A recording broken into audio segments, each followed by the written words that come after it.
It's wonderful to have you here for the second session in our series on vaginal health. If you missed our first session, during which we discussed the pathophysiology of genitourinary syndrome at menopause and the comprehensive hormone plus profile, no worries. You can watch the recording at fullscript.com/webinars in a couple of days. In this session, we'll discuss the vaginal microbiome, the characteristics of a healthy and dysbiotic microflora, and key probiotic strains for supporting vaginal health. Leading this session is Jenny Olson, a nationally board certified holistic nutritionist and clinical liaison at Microbiome Labs, where she supports practitioner education and training. In addition to her role at Microbiome Labs, Jenny runs a private nutrition therapy practice, working one-on-one with clients to develop comprehensive, personalized nutrition and healing programs. Her ultimate goal is to empower individuals with the tools and knowledge they need for lifelong health. Jenny brings curiosity and intention to everything she does, approaching life with the mindset, what can I learn? What can I teach?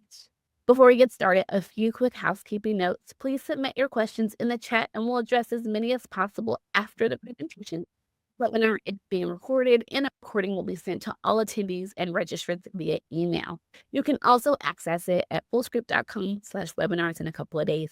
A copy of the presentation slides is available for download in the files section on the platform, and there will be a 5-minute break following the session. Thanks again for joining us. Take it away, Jenny. All right. Thank you so much for that wonderful introduction, and good afternoon, everyone. I am very honored to be here in such esteemed company and grateful for the opportunity to be part of these unique whole person care series that Fullscript has been hosting this year. And of course, as a disclaimer, as they mentioned, I'm a clinical science liaison for Microbiome Labs. Content for today is for educational purposes only. All right, let's get started. We have some short and sweet time today. So we're first going to lay out our foundation and landscape for the vaginal microbiome, what's considered healthy versus dysbiotic, how menopause and hormone decline can impact vaginal health. We're going to explore some strain-specific probiotics that are gaining some clinical significance in menopause care. All right, so stepping back just to do a quick pulse check, just on the current state of women's health research. It's incredible to think just how many decades of clinical research it took to finally include women in that process. So with the passing of the NIH Revitalization Act in 1993, but still 20 years after that in 2019, we still have substantial gaps and underrepresentation with only 1% of women's healthcare investment going towards diseases other than cancer. We know there's still a ways to go, but I also just want to recognize the movement and momentum that we've seen occur, especially with the rise in menopause awareness, like this series that we're listening to right now, and the revitalization of hormone therapy, or seeing a robust review paper published this year of over 1,000 clinical publications just on probiotics for vaginal health. And that's incredible. So this plus global efforts to close that gap, I feel like these are all encouraging signs for potential change that are going to just drive better policies that we know in the long run just benefit our society as a whole. And I'll get to be part of that. So knowing some of these gaps, starts and stops with women's health research, it's no wonder we still find that millions, in fact, 21.9 million of women are still impacted by bacterial vaginosis, which unfortunately still has a 50 to 80% rate. And this increase the likelihood that women are entering menopausal years with vaginal dysbiosis, putting them at increased risk for future complications. And we know women are going to spend 30% of their lives in menopause and postmenopause. And despite all of our advances and anti-aging biohacking techniques, 100% of women will go through menopause. So vaginal health is a major aspect of this transition. A lot of women are not openly discussing this with their doctors. In a recent survey of over 1,000 women, it was found that 9 out of 10 women are embarrassed to say the word vagina, even to their physicians. So I can personally admit to this on several occasions, as I'm sure many of you can too. So this is a problem since the vaginal ecosystem is crucial in protecting us from infection and a critical component of a woman's overall well-being. So what exactly can impact vaginal health? We know there's a lot of different factors that influence our gut microbiome during menopause. And some of these factors are also going to influence the vaginal microbiome. So such as how nutrient or fiber or polyphenol rich our diet is. Of course, all of our hormonal changes and fluctuations, which can vary greatly during menopause, sexual activity, genetics, hygiene practices. A lot of first-line vulvovaginal topical moisturizers can be damaging for vaginal epithelial lining. Certain medications like antibiotics or steroids that can damage our beneficial bacteria or suppress immune function. We also don't want to underestimate the role of stress and elevated cortisol, which can also suppress immune response and alter vaginal pH. So, when we're thinking about a healthy vaginal microbiome, there's a few basic foundations that we want to understand. One, it's dominated by specific lactobacillus species. This is by design. These species have unique characteristics for protecting exposed vaginal environment. Lactobacillus species produce antimicrobial compounds like bacteriocins, hydrogen peroxide, lactic acid. These are all going to help control that pH at a rather acidic 4 to 4.5. And in addition to that low pH, we also want to see low diversity. So a paradigm shift from our push for diversity upstairs in the gut microbiome. And these specific lactobacillus species that we're talking about are things like Lactobacillus crispatus, gasseri, ginsengii, or Lactobacillus iners. And we can call these the keystones of our vaginal health. So if we're just looking at all these variables at play at the vaginal epithelium, with enough lactobacillus present, we're going to see that nice healthy production of antimicrobial compounds, which we want on our front lines in order to inhibit pathogens. With sufficient lactobacillus species, we'll also see good lactic acid production that's going to help maintain that healthy and low pH. And then a particular relevance for today, we notice this is associated with healthy estrogen levels. So we know estrogen is contributing to that vaginal epithelial maturation through deposition of glycogen in the vaginal epithelium. And that glycogen is going to help to feed those lactobacillus species and keep them nice and healthy and robust.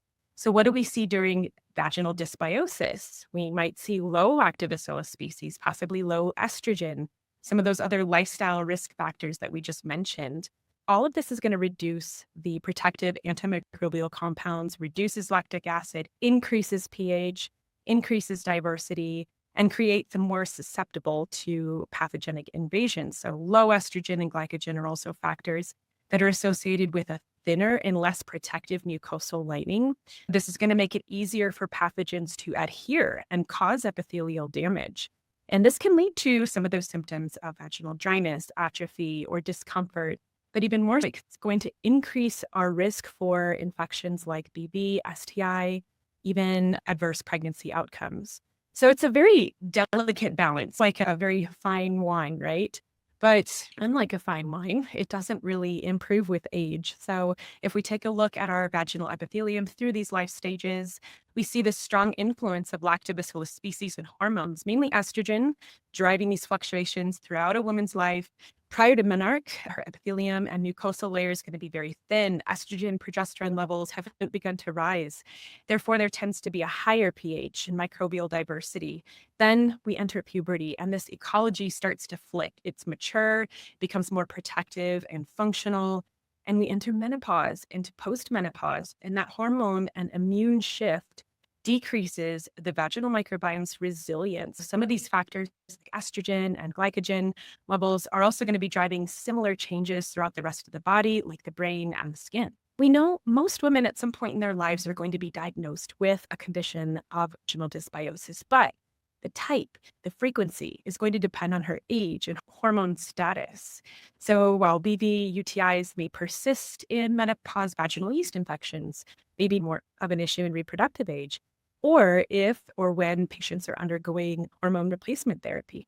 Genitourinary symptoms that we just talked about, vulvovaginal atrophy, dryness, can affect up to 85% of postmenopausal women. While these absolutely impact quality of life, they can also be risk factors for infection. For instance, vulvovaginal atrophy is a common risk factor for UTIs. And these risk factors are associated with more serious health outcomes like gynecological cancers.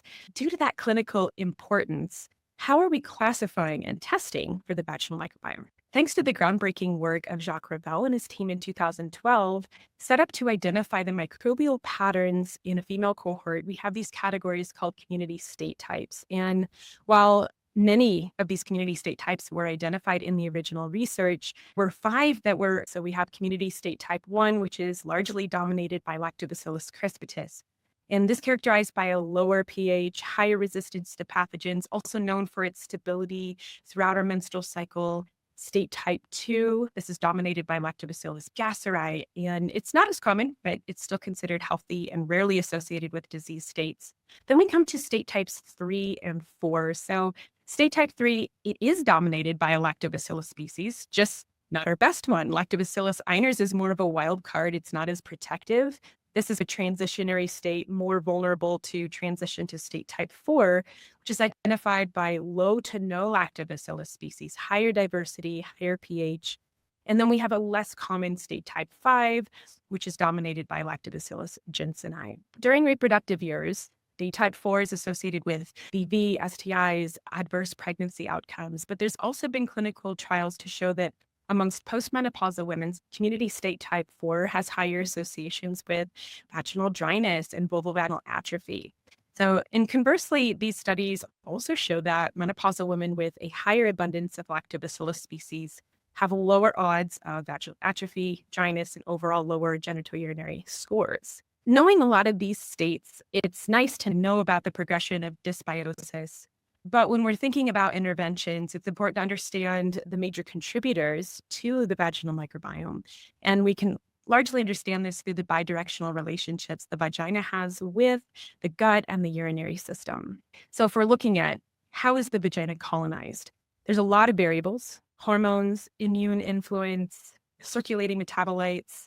But I still find it so humbling and fascinating that even when it comes to vaginal health, we can't deny the functional foundation that all health and disease still begins in the gut. And this happens through direct translocation of species from the gut to the vagina through the feces. And it's all about geography. This is close proximity between openings. This is also the mechanism by which oral probiotics can influence not only the gut, but the vaginal microbiome. And we see this evidenced as when we see BV-associated bacteria in the stool, this is associated with higher rates of BV. Conversely, when we see higher concentrations of Lactobacillus crispatus in the stool, this can translate into healthier vaginal microbial composition. So we can also see this sharing of microbes impacts urinary health, of course, as the urinary microbiome shares about 60% similar species with the gut and 32% similar species with the vaginal microbiome. So the question becomes, are these lactobacillus species? Are they E. coli? Are they uropathogens? We know UTIs are a serious health risk as women age. And we know that vaginal dysbiosis can be one of those initial steps in that pathology. We want to look at a woman's history with vaginal dysbiosis. How is she entering menopause? We know BV is very common, but known risk factor for cervical cancer can also affect up to 80% of women by the age of 45. And at present, first line, of course, conventional therapy for a lot of these conditions are going to be things like antibiotics and antifungals, which in some cases work really well. But we know long-term side effects, including antibiotic resistance, subsequent yeast infections, can all lead to this continually higher recurrence rate. And while vaginal estrogen has really emerged as a great option for these genitourinary symptoms like atrophy and dryness, even pathogen protection, there are going to be some cases when this therapy may not be available or it is contraindicated. And this is really where probiotics can come into play, either as an alternative or alongside some of this estrogen therapy. So we'll first discuss this probiotic blend today called Astarte, which is actually named for an ancient Middle Eastern goddess of love, war, and fertility, which does seem fitting for a female probiotic blend.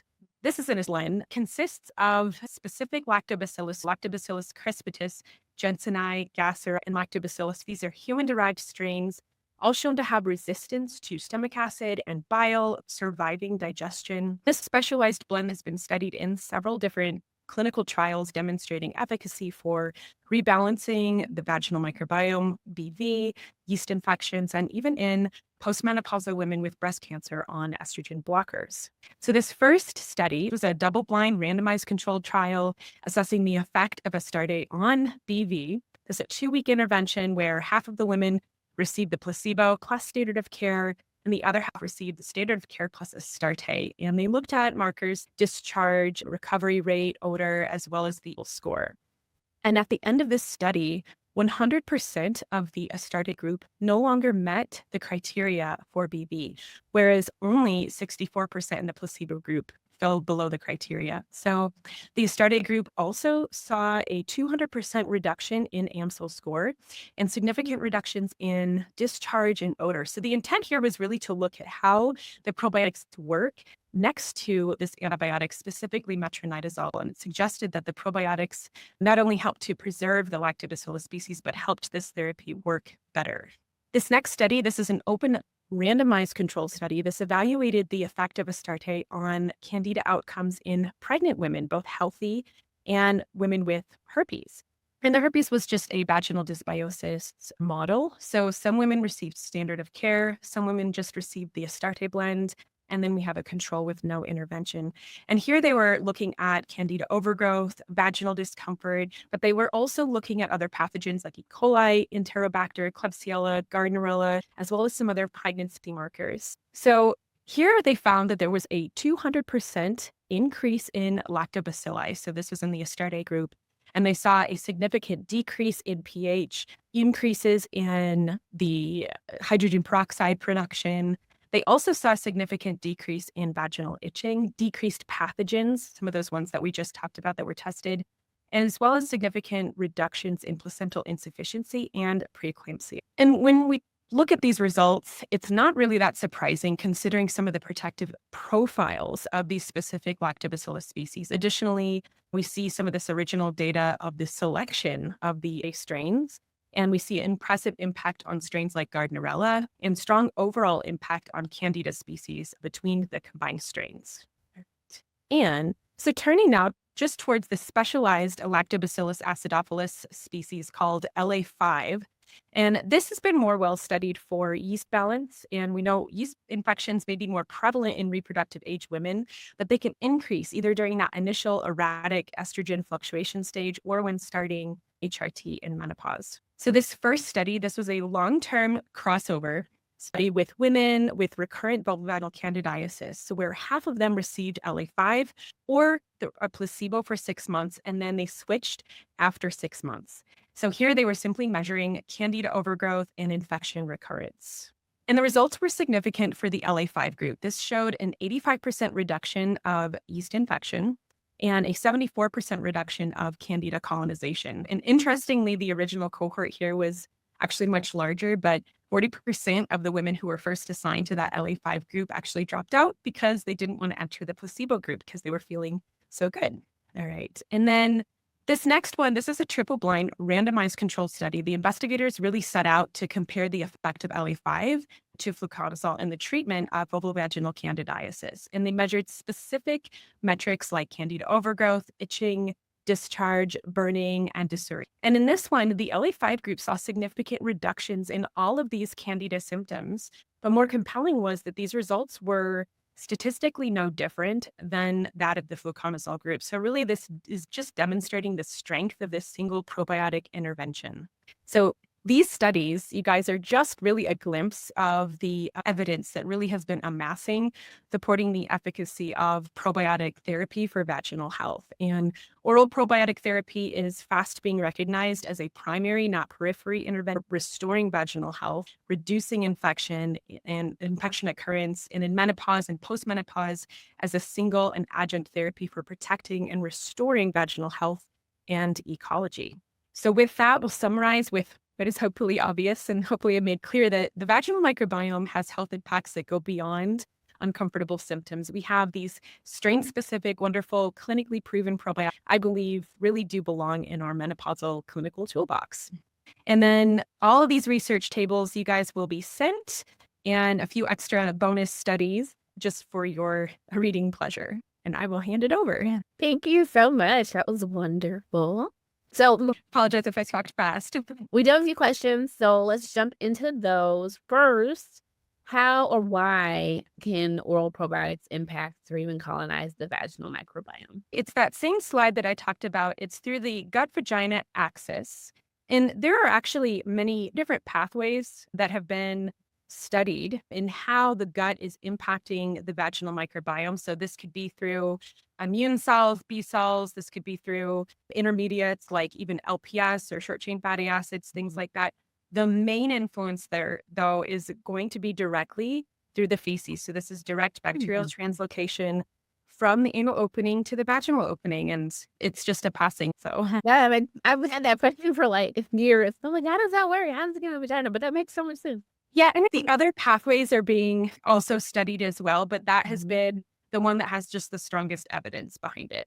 Yeah, no, that's awesome. Thank you. The next question, are there any issues with using both oral probiotics and topical estrogen? No, in fact, in most cases, these are going to work so beautifully together. The only thing that I would maybe watch out for is if we're prone to overgrowth. And this is actually where starting off with the probiotics can really be beneficial, just so that we're not increasing that glycogen that is potentially a fuel source for yeast overgrowth. So sometimes in that case, maybe we're starting off with the probiotic therapy, taking care of any yeast overgrowth, and then we start the estrogen therapy. Yeah, makes sense. Okay. And then can oral probiotics make a difference for those women who can't take HRT? Yes, actually, if I take over the slides here, just real quick, I'm going to flip back. This is a small pilot study that was done with the Astarte blend, and it was specifically in postmenopausal women undergoing chemotherapy and estrogen blocking. They had breast cancer, and it was just a 2-week intervention with the blend, and they found some significant improvement in Nugent scoring. This is a small study, but there's been other clinical evidence to show this. That kind of leads into the next question. In your opinion, would all postmenopausal women with symptoms benefit from Astarte even as a preventative?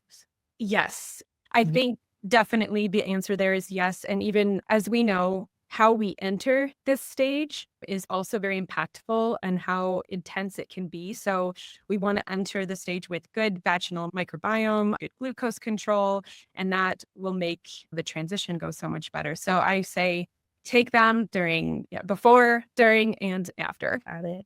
Okay, so the next question is, what is the impact of probiotic usage on vaginal dryness and atrophy during menopause? So in that particular study, they were looking at, so that was basically the study was an estrogen deficient model, and just using the probiotics can improve that mucosal lining. And so they saw that it actually improved some of those genitourinary symptom scores as well. In other clinical trials, I've also seen when they're looking at that community state type, so the more abundant lactobacillus is, the lower those particular scores were. Having lots of different effects. That's exciting. Yeah, it may not be the first thing we think about. It certainly is a very safe intervention that seems like low-hanging fruit. Right. Okay, so the next one is, does the short chain fatty acid butyrate help decrease bacterial vaginosis? Not directly. So what that is going to do is help, it's basically going to help create a better gut barrier integrity so that, and this is good, basically going to reduce circulating LPS. Interestingly, this is where the vaginal microbiome has a very unique profile. We don't want a bunch of short chain fatty acids in the vaginal ecology. That's actually more associated with that higher diversity. But we do want to encourage butyrate and short chain fatty acids for a better immune response. So this is going to create better immune response to infection. So it's not, like I said, it's not direct butyrate. And then the question is Astarte safe in pregnancy? Yes, it is. It's actually a study used in specific probiotic supplements that are designed for pregnancy. And they've studied this with outcomes and showing that it improves those pregnancy outcomes. So yes, it was studied at 33 weeks. Wow, wonderful. Yeah, so we don't just start in menopause, right? We go through all those different phases. So it's good to know. Yeah. And you could see that the vaginal microbiome has those impacts that during reproductive years, we're going to be looking at fertility and pregnancy outcomes. In postmenopause, we're looking at some of those other risk factors for infection. Now, we're just about at time. So I have one more question for you. How do personal lubricants affect the lactobacillus? Are some types of lubricants okay or even beneficial to use? Yes, this is I would say I'm not as well versed in this conversation. I know some of my colleagues definitely are, and there is some back and forth about which brand is better. And a lot of times you're looking at what's called the osmolality. And so if you're looking at a company that is very specific and they talk about they're measuring the osmolality and looking at pH. So pH is really going to be the most important factor there. So there are definitely some good, safe lubricants out there, but I'll look for a company that has tested the pH and osmolality. All right. Thank you so much, Jenny. And thank you all for attending and participating in today's session. If we didn't answer your question or if you have specific product questions, please feel free to contact Microbiome Labs via their customer care email. As a quick reminder, the recording of this session will be sent to all attendees and registrants, and you can also access it in a few days at fullscript.com/webinar. We'll now take a 5-minute break before the final session. I do invite you to join me for the Streamlining Whole Person Care Clinical Tools for Supporting Vaginal Health, where I'll share practical strategies to help you implement whole person care in your clinical practice.